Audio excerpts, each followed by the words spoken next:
Hello, launchers. So thank you so much for joining us live today for Lunch with Ladies Who Launch. It's our webinar series where we're bringing together leaders across different industries to share their top tips for women entrepreneurs and business owners over lunch, or for my East Coast friends, perhaps a coffee, tea, or kombucha break. I've got my water right here. My name is Julie, and I'm the exec director over at Ladies Who Launch, and I also have a side hustle as a boutique health and wellness co-founder called the Kula Project, which is based in Mystic, Connecticut, and it's been open just shy of 2 years. So when COVID hit, it really just stopped us in our tracks. My co-founder and I, we made the decision to quickly shift to virtual classes, and we moved all of our retail online. But honestly, the struggle has been real as we are trying to figure out what is next, how can we make up lost revenue, and we're just really feeling anxious about opening our doors around consumer sentiment, questions like, should we do classes with a mask on? The concept of mat rentals feels like completely foreign, even just 8 weeks later, and like what other new protocols we should be thinking about. And so with that, I'm here today really to learn and ask all of the questions of two amazing fitness industry leaders. So I am joined by Kari Saitowitz, founder of the Fhitting Room, overseeing 3 Fhitting Room studios in New York City, as well as Fhitting Room On Demand and Fhitting Room Live. And so prior to opening her business, she was a marketing exec at Pepsi, and she also has her MBA from Harvard and her undergrad from Wharton. So she knows a thing or two about business. So hi, Kari. Thank you so much for joining us. Hi, thanks for having me. I also have Shari Castelli, who's a director of partner expansion and funding at ClassPass. And Shari has spent the last 6 years at ClassPass supporting a whole range of different boutique fitness studios. And she's also worked with gyms and studios of all sizes, helping them grow their brand and revenue. And so fun fact, she's also taken over 1,800 boutique fitness classes worldwide. So that means she can definitely kick my ass. And she's a fitness instructor, teacher, teaching HIIT classes. So we're just so excited to have you. Hi, Shari. Hi, thank you so much for having me. Okay, so I'm just gonna kick it off. First word that came to mind when you guys woke up this morning. How were you feeling? Kari, you kick us off. Motivated. Hell yeah. I just say here, I just say I am here when someone says, how are you? And that awkward pause happens. The word that best describes how I am is here. So good. Well, and I'm excited to be here with you guys, for sure. We're excited to have you here now. So let's just dive in. Kari, you've, again, have such experience launching and growing your, different locations. So as COVID hit, like what happened? What were the first steps that you took? And kind of what have been the impact that you've seen across Fhitting Room over the last, really, I'd say 6 weeks? Yep. So obviously it was a bit of a process. The early stages, when the first cases came to New York, the first thing we did was had a full team communication, where a business where it's very rare that everybody's all in the same place at the same time. So we did a full team webinar, which was a first for us, so that everybody had the same information at the same time. On that first call, I asked for volunteers, ideally from all positions in the company, to form a smaller task force, coronavirus task force, which was also a first for the company, and ended up with, I believe, 12 people that represented every position in the company, from our maintenance team to our front desk to our fit pros, which are our trainers, as well as corporate. And then from there, we had nearly daily communications. Sometimes they were two-way. So it could be a call, a webinar, or a task force meeting. And other days it was one way, and it was just me sharing my thoughts and updates, new information that's come to light, and the company's, current thoughts. We did quite a bit of polling of our team to understand where everybody's heads were at and ensure that people still felt comfortable coming to work at the time our studios were open. And of course, tasked all of our team members that were in the studios to solicit feedback from clients as well. So step 1 was communication and transparency. Step 2 was essentially taking measures, and I believe we'll take much of the same measures on the way out that we took on the way in, which was starting to limit class sizes. We stopped sharing equipment in classes. We changed some of our programming so that people were not circulating around the room. And, we ensured that all of the equipment was wiped down in between each class. So that was sort of step 2. And then step 3 was anticipating the future, where that was the stage where we thought there was a good chance we would need to close the studios, and that at some point the measures we were taking would not be enough. And so my team and I very quickly made decisions in terms of what we would do if in fact we had to close the studios. We were very fortunate in the sense that we've done a lot of work over the past year in terms of the brand identity and our strengths and what really makes a fitting room class or a fitting room experience true to the brand. So we were able to make decisions very quickly in terms of how we could deliver an experience that clients would want to continue revenue generating operations even with our studios closed. So in the normal course of business, essentially 100% of our revenue or near 100% of our revenue does come from our classes in studio. So for me, it sort of wasn't an option to just close the operations down completely. I really wanted to find a way to pay as much of my team for the duration of whatever this shutdown could look like. So having a business model in our back pocket that we knew we can get up and running extremely quickly and easily without foregoing like a lot of lapsed time was a high priority. And so the last step was actually, I guess, the decision to close our operations and shift to our virtual business model. So we decided to close. It was a few days prior to, I guess, being required to close by the state. And it was really that sentiment internally on the team shifted very quickly. So there was a Friday where we were up and running and polled the team, and 90% of people felt comfortable coming to work and felt comfortable with the measures we were taking. And the very next day, by the time I went to bed on that Saturday evening, I sort of went to bed with the feeling that we probably only had like a day or two left before we would either have to or want to close our studio operations. I had taken class that day on Saturday afternoon, and just watching my team and the amount of cleaning, but even, you know, the amount of contact that they were having with all of the equipment and with all of the clients and vice versa. And, you know, one client was concerned, another client blew their nose. And I mean, you could just tell everybody was sort of on edge, and, you know, that it was going to be increasingly complicated and not necessarily comfortable, you know, for anybody. And so that was a Saturday night. Sunday, I kind of woke up and still had that same feeling. So I kind of knew that that was the day we were probably going to make the call. So I set up a conference call with my task force and actually had 2 emails from 2 of my founding trainers, both communicating a real concern about ongoing operations. They had both taught the day before, and their concern was really much more about our community and our clients and some of the, you know, special interest groups that we have that take class with us. So there was, you know, one of the trainers cited an example of you know, somebody who came into class who was older. So our point of differentiation has always been personal attention and being able to scale and modify the workout for anybody, regardless of fitness level, age. We have a huge pre and postnatal population. We get people that run the gamut, you know, as far as age. We do kids classes. And so the trainer was saying that he was helping, you know, a gentleman in class who was a little bit older. And he got really nervous because he said, you know, I take public transportation to work. And, you know, what if I'm asymptomatic and I'm carrying the virus and I'm helping somebody who might be more vulnerable than me?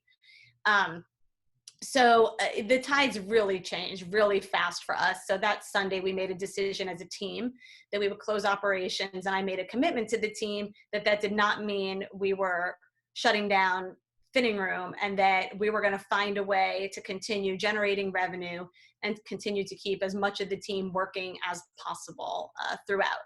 So by that Wednesday, we announced Fhitting Room Live. It was a virtual spring, Thursday, we had classes up and running. So we went 3 days where we did not have classes in studio nor live. And in the meantime, we did have Fhitting Room on demand. So even prior to shutting down, we had changed our 7-day complimentary trial period to a 30-day complimentary trial period. And we had reduced the monthly subscription thereafter from $19.99 to $9.99 to make Fhitting Room on demand as accessible as possible to as many people as possible. Wow. I mean, talk about how to pivot quickly, listen to your team, and just go. So I think you brought up a really good point on live. So I actually wanted to shift right to that right now. And obviously we've seen so many people go to live stream, whether it's Instagram Live, Zoom, running their own kind of live platforms. So I kind of want to first start with you, Shari, as you now you have so many studios that you support, and ClassPass now has live offerings. How did you guys as a platform work to shift to live? And then let's maybe then talk through, Kari, how that shift has worked for you, and some learnings that you've had coming out, because I think one of the key pieces that I want to get out of this is like, what's working, what's not, do we think that live is something that will continue, and what are like really creative solutions that studios and studio owners are finding with this platform? Yeah, absolutely. And I'm happy to give that perspective. Obviously, Kari has incredible specific perspective from the Fhitting Room. ClassPass is a global platform. So ClassPass allows our members to access kind of fitness and wellness experiences from 30,000 plus partners globally. So we definitely had the really kind of big scale perspective as this was all happening. Obviously, our business relies on our partners' businesses being open and thriving, so ClassPass members can go and kind of take class with all of our partners. So as COVID kind of shut down different cities, different states, different countries one by one, we had a lot to do before we could get to the actual pivot to digital. So very quickly, it was kind of like a situation room type experience. I've been with ClassPass for 6 years, and it very much felt like back to the early startup days when we were 15 people, really kind of scrambling to make it work. We had to, in real time, kind of close down studios on ClassPass as partners closed, and really make sure we were taking care of our partners and our users in terms of health and wellness. We obviously had to make similar changes to the ClassPass business model to kind of reduce OpEx and refocus on what mattered. And then it really became very apparent that supporting our partners in every way possible was the best thing we could do to kind of ensure that they were coming out of the pandemic and continuing to serve our shared clients, essentially. And so as a technology company, after kind of handling what we had to do, we quickly refocused on digital and very quickly kind of built a digital product within essentially 1 week. The ClassPass product team dropped everything. Previously, our product was really focused on in-person classes. So the technology and the user experience was very much focused on location, time zone when you're searching, all of those things that really matter when you're looking for a class experience near you. And all of a sudden we had to change that and open up ClassPass to digital and accommodate the various platforms that our partners were using.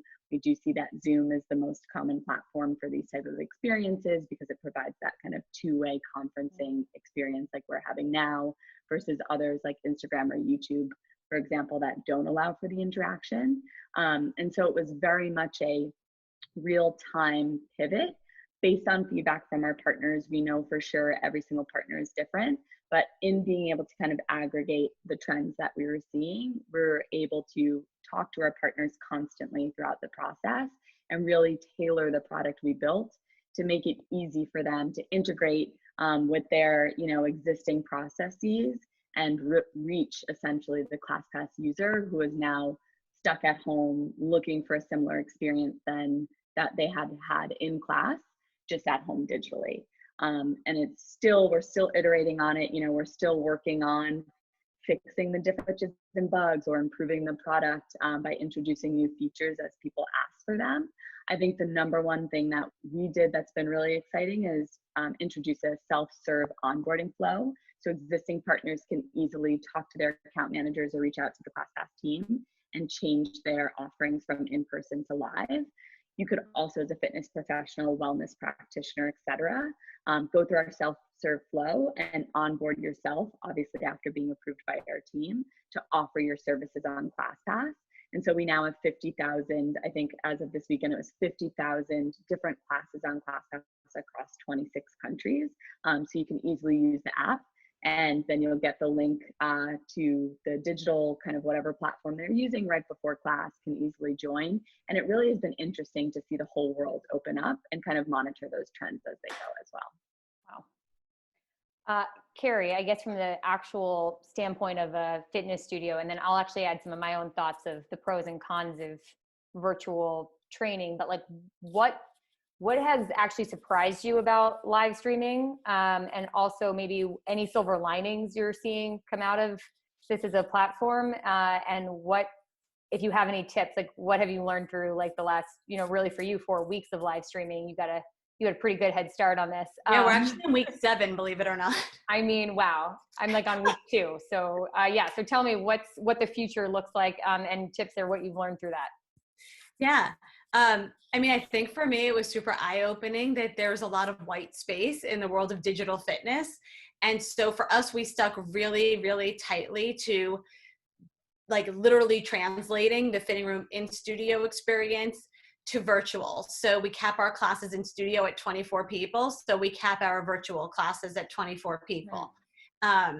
For us, form correction and cueing, and being able to sort of like modify workouts so that anybody can essentially successfully participate, that's like a huge part of the fitting room DNA. And so we've been able to translate that online. So if we were doing a one-way, technology platform, or opening up classes to an unlimited number of people or hundreds, et cetera, we wouldn't be able to deliver our brand promise. So for us, I think that it was just really awesome to see the traction of our community, but also reaching first timers and delivering like sort of like a true classroom kind of experience digitally, not in terms of obviously like the production setting, and we're not recording in studio. Trainers are at home and in their living rooms and bedrooms and kitchens and like wherever they have space essentially to move, but translating the concept of like an actual class, right? Like with a limited number of people. So that was awesome. Some things that we discovered along the way and discovered very quickly was in our studios, because we have 2 trainers and 24 people, it's really easy to scale and modify any program for anybody who walks through the door. So you could be like coming out of an injury or a surgery or prenatal or postnatal or whatever it may be, having limitations.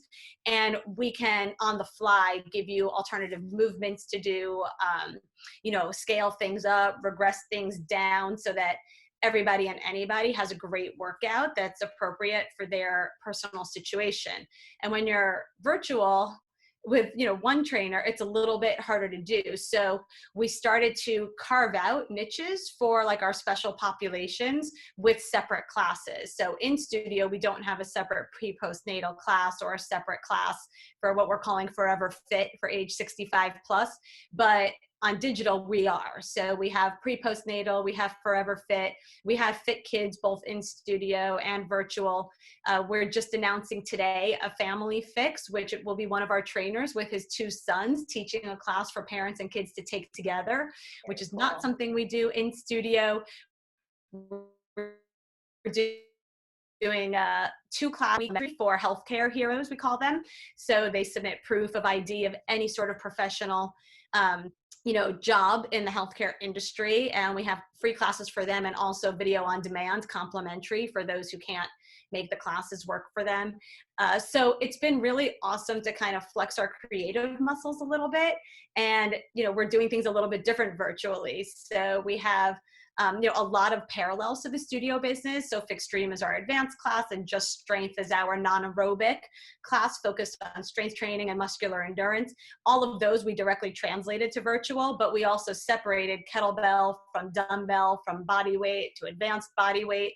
So it's allowed us to do a little bit more micro targeting, which is really awesome. And then I think the biggest surprise, pleasant surprise, has been how quickly we were able to reach people outside of our existing universe. So we're seeing, even in week 7, we're still seeing 15% of the unique visitors being totally new to the Fitting Room brand, which is awesome. And I'm sure that ClassPass is helping us reach some of those people. And then we're seeing about half of the people being our active clients who were in one of our 3 studios the month before we shut our doors. And then the difference between the two, almost 40% of people, 35–40%, are people who had been to a studio at least one time, but not within the past month before we closed. And what we're finding is our clients who are now like all over the world and country are reconnecting with us. You know, they lived in New York at one time, or they came to Fitting Room when they were on a vacation. And it's been really awesome. A lot of the trainers have been so kind of motivated and touched and inspired by people who they used to see, now like reaching out and rejoining our community because they can and they have access to it. Yeah, I'll just add on that. It's been the silver lining. I'll say prior to COVID, I was kind of a hater of live stream anything. I was just like, it's better in person. I wanted that entire experience. But this has forced the live stream side to happen. And for us, it's really fun to see anyone who has come through the Kula Project, or as a teacher to be able to teach somebody who's in like Costa Rica, Sarasota, Mystic, Connecticut, San Francisco, et cetera. And like you can bring people together in a way that you can't do if you're just in one physical brick and mortar location. So I definitely say that's like one silver lining for sure. Yeah, that makes a lot of sense. And it's interesting what Kari was saying regarding her data. You know, one of the benefits of working with ClassPass as a partner is we have access to so much data, as you can imagine, like 100 million plus reservations worth of data around the world. And so we have really specific and accurate data around behavior for in-person classes or on-premise classes. And we're starting to build the same for on-demand and digital classes as well. So seeing which times of day are the most popular based on the local time zone of the person, what are people willing to spend? We have a credits currency that kind of corresponds to dollars essentially that people can use to book their classes. Which genres are they booking? What's more popular? You know, yoga is the most popular genre for at-home workouts right now. Mindfulness. Totally. A lot of meditation, workshops, things like that. And so it's been interesting to see, and especially obviously Kari and the Fitting Room are an incredible partner of ClassPass. They were very well poised to kind of make this change and acted really quickly and staying true to the brand and charging that kind of higher price point.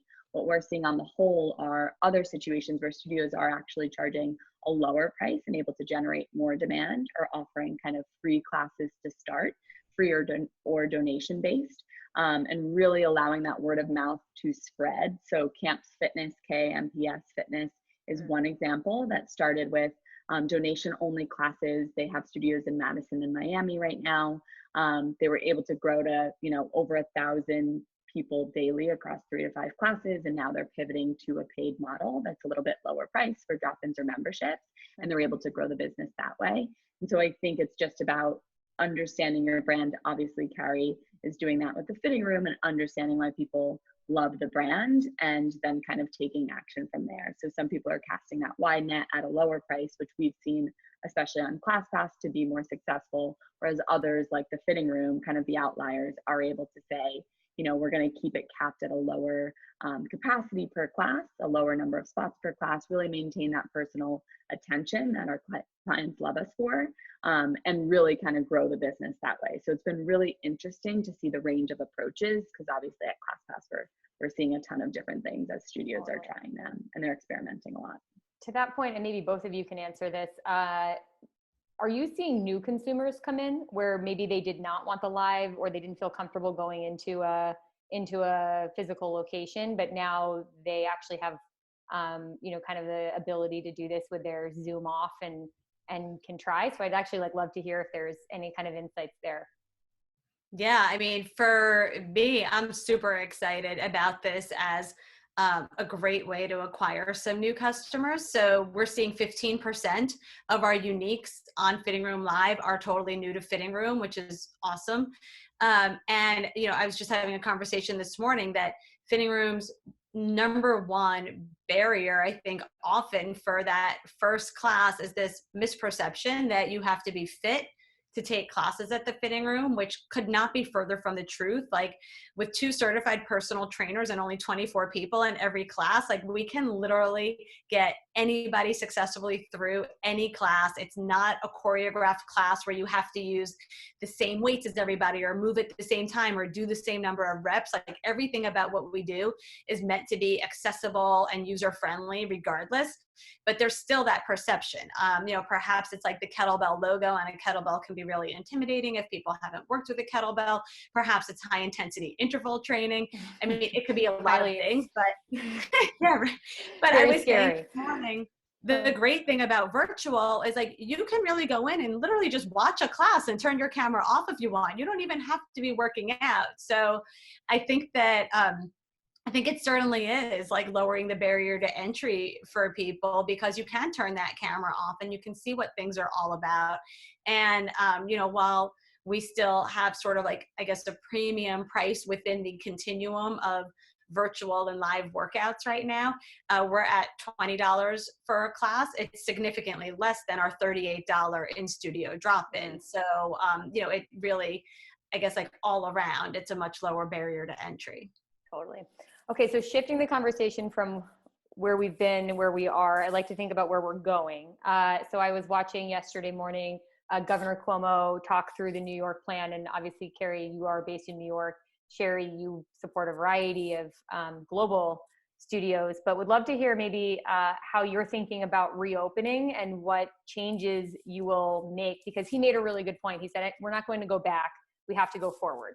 And so what forward looks like, and how, maybe starting even May 15th, you might be able to open your doors, if you will, and how you're going to maybe keep up with the on-demand and live streaming efforts. And then Shari, anything you have to add from, how you're supporting either studios or what you recommend resource-wise for them, as they might be opening their doors soon. Yeah, so I mean, I think the first one is just really doing a temperature check. So we will certainly have a lot of conversations with our team members and understand if, they feel comfortable and safe returning to work. If not, what will it take? Is it more time? Is it, certain safety measures, and just really understanding that to make sure that when we do reopen our doors, our own team feels comfortable. I feel like that's like the first priority. And then once our own team is feeling comfortable, making sure that customers are comfortable, because it doesn't do us any good if we open our doors and nobody's ready to, to come back into class for an in-studio class. So we're starting to temper check at like really high levels. Even today, I think, is like the first polling that we're doing of customers, sort of just at the highest level. If you could come back tomorrow, like, would you? And then what would it take? And then we'll kind of do that, and we'll hone in, as we get closer to thinking that, that day is coming more and more near, to refine our strategy. So that's certainly important. I mean, obviously we're already taking the measures, we've been sanitizing studios weekly. Only one person has entered the studio since we've closed, and it's the person who's doing the cleaning and the sanitation work. And so, I mean, that's really going to be a lot of communication and a lot of two-way dialogue again. And then we will also keep Fhitting Room Live up and running when we reopen the studio, so that people have options as well. Love it. And Shari, I'd love to hear just from ClassPass. I know that you're working with a bunch of different studios. You do have some resources available so that people can kind of learn together.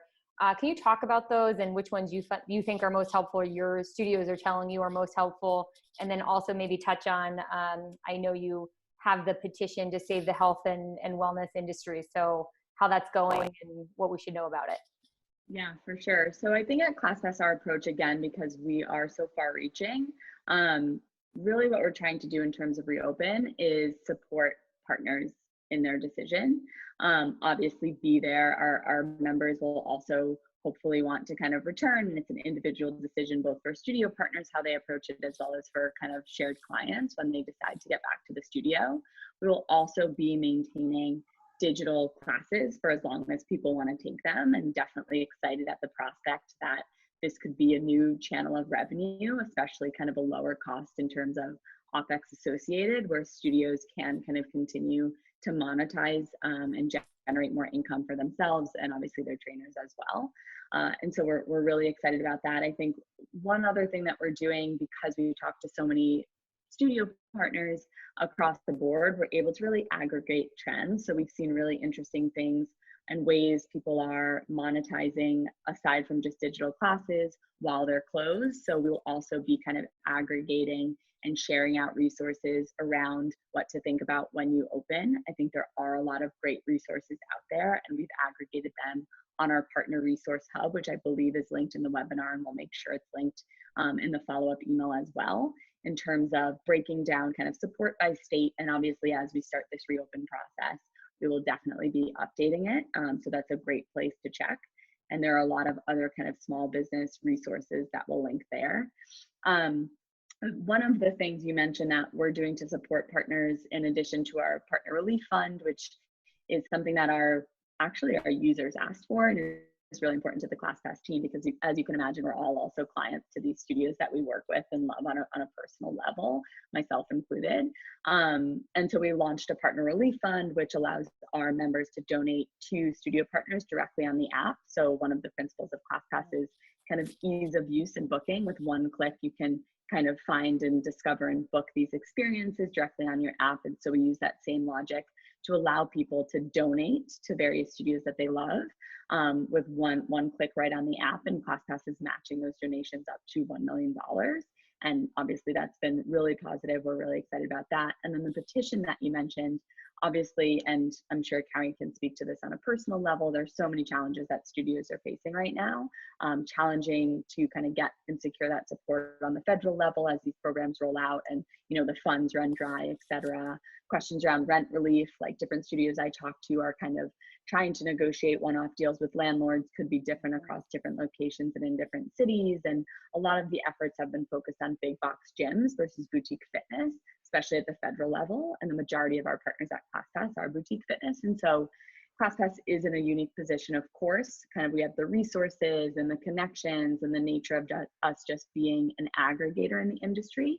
One way we're able to kind of draw on the global community is to come together and lobby for change, kind of using our collective bargaining power. And so we have a petition that's linked, and we'll obviously make sure it's also linked in the follow-up, from change.org, that has 57,000 civilian signatures, as we call them, from individuals so far, as well as a lot of our partners also noted. And so we're now going to be focused on pushing forward with it. And I believe that you can get updates if you sign the petition, which will be linked, on kind of any progress we can make. But it was really just about what can we do, what are we best positioned to do as ClassPass to support the studios that obviously are businesses and personally we just rely on every day. And so we're excited about that. And obviously, you know, and every signature we'll get the word helps. out. Yeah. Gonna sign it right when we end this call. Yeah. Love it. Kari, you said to me before you have a mindset of gone fishing versus gone innovating. So I want you to maybe share that, because it really kind of helped me wake up to how to go innovating, and maybe what advice you would have to help people who are either fitness industry professionals or own businesses to have that mindset, and how you kind of wake up with that motivation every day. Yeah, sure. So yeah, I mean, I guess for me, because, you know, we've been in business for 7 years and so much of my team has been with me on the entire journey. So I have 3 of my 4 founding trainers are still on the team. We just celebrated the 5-year anniversary of another 5 trainers. I mean, we only have 19 trainers total on the team. So retention is really significant. And because of that, I mean, we've grown really close. It's really my second family. And you know, these people have like given everything to help build this brand and this business. So for me, like, just, you know, I say like put the gone fishing sign on the door was not an option. I was like, you know, it's one thing to like go down trying to do everything and anything under the sun to like stay afloat. It's another thing to just like, you know, go fishing and call it a day. So I was like I don't play that game. Like, we're going to keep moving. We're going to keep launching ideas and experiences and products. And I can't promise exactly what's going to work and what's not going to work. And I can't promise exactly what this whole thing looks like when, but I can promise that I'm not going to sleep until everybody on this team is like working and earning. And hopefully the business is even bigger when all of this is over than when it started. So that is my motivation. It's like by far my driving force. And so, even in just like talking to other friends in other industries, I just, just encourage any business owner to think about what their strengths truly are. My team was fortunate because we've been thinking a lot about our growth strategy, and we already were thinking a lot about sort of like what really is the essence of Fhitting Room and what makes us special and what our core competencies are and how to scale the brand in more like asset light ways. So, my thinking wasn't, completely, 100% only on like this four-wall studio business. When all this started to happen, I already had kind of taken off the blinders and sort of thought through what trade-offs am I willing to make as far as like how we execute our classes or different experiences and stuff like that. So I think for like any business owner, regardless of the industry, to really do a lot of internal soul searching about what you love, what you're good at, what your team is set up to deliver, what makes you unique, what do your customers rely on you for, and then think about other ways to deliver those things. So for us, I think the very first or one of the lines in our email when you first sign up for or buy a Fhitting Room Live class says connection, not perfection, right? So right off the bat, we were all about, we have to move fast. We're not going to miss a beat. Like, let's go. And we kind of knew it wasn't going to be perfect. Like we were going to kind of figure out the platform as we went along and technology as we went along and work out kinks as we went along. And so what we were promising was connection. You're going to be able to see your classmates and see your Fit Pro, and you're going to be able to talk to each other. And we're going to provide you that forum to have a shared experience. And yes, we're going to deliver an awesome workout class within that. But it wasn't just about the program. There's tons of workouts out there, right now, and many of them are completely complimentary. So what we're really providing you is this unique opportunity to be, in a shared space with a community of people that you've sort of self-selected into to support each other in getting through this. So I think that same principle applies, across industries and across businesses. Agreed. Two final lightning round questions, and then we're going to let you get on with your coffee break and the California residents with their lunch here. Shari, first to you. How are you managing personal stress right now? Honestly, I left New York City and moved to Southern California, and I'm able to take walks outside. I used to be that fitness person who had to run everywhere, and just slowing down and taking a walk, which I think you can still do in New York, has worked wonders on my mental state. Kari? I'm just laughing. Does swinging kettlebells count? Definitely. My workouts, are a huge part of it. And honestly, throwing myself into work is probably the single best thing I can do. So being busy has been my savior. I can agree with that. I think it's when you're idle and you feel like you can't make a change that the dark times come in. Okay. Yeah. One way we end all ladies who launch kind of events or live stream events now or webinars is what's one action you want every entrepreneur to take this week? Whoever wants to go first. I think it's a good time to reconnect. So I think, obviously the situation is really difficult, but one of the things it's allowed us to do is everybody is kind of taking it a little bit slower, perhaps except Kari. And so reaching out to someone, who you haven't spoken with in a while to reconnect and see how they're doing, and obviously, try and learn from them, gain insights from them. Like our connections are really what's going to help us through this. And so I've been able to do that on a personal and professional level, and it's kind of reopened my mind and given me that perspective to step back from my personal situation. And so definitely that's my advice. I would say make one decision that you control. Like, I think for a lot of us, we just feel out of control and like, this is happening to me. And, there are some things that we're obviously not in control of at all. So like, find one thing where like you really are the decision maker and make a decision. Cause I think just, feeling like you're in control of something will feel really good. I love it. For me, it might be my choice of lunch today. Mine will be anything. Today I'm going to take a shower. I'll add mine, which is, I think in theme with this webinar, which is get your team, and your team could be yourself if you are a solopreneur. Your team could be 500 people, and get them all in a workout class. I think when you work out together, I say calm the body, or work the body, calm the mind. And it can be a great time to connect together. And you have 3 amazing options. You have Fhitting Room. You have any of the amazing studios on ClassPass right now, or head over to Kula, the Kula Project, and take a yoga class and just connect. I think it will do wonders for yourself, and try to get as many people on your team together to do that, because I think you'll have fun too. So with that, we're going to wrap up. Kari and Shari, thank you so much for joining. We really appreciate your time, your expertise, and just lending all of that to everybody who joined here. So thank you. Thank you. Again, we're going to link all of the good stuff on ladieswholaunch.org/lunch. So you can check out, you can go to ClassPass and sign the petition, and you can sign up and take a Fhitting Room class. So please go do that. Otherwise, we are actually back tomorrow on another webinar on essential services. So if you would like to hear from other business leaders, please join us at 2 p.m. tomorrow. Otherwise, thank you. Have a great rest of your day. Thank you, ladies. Thank you so much. Bye. Bye.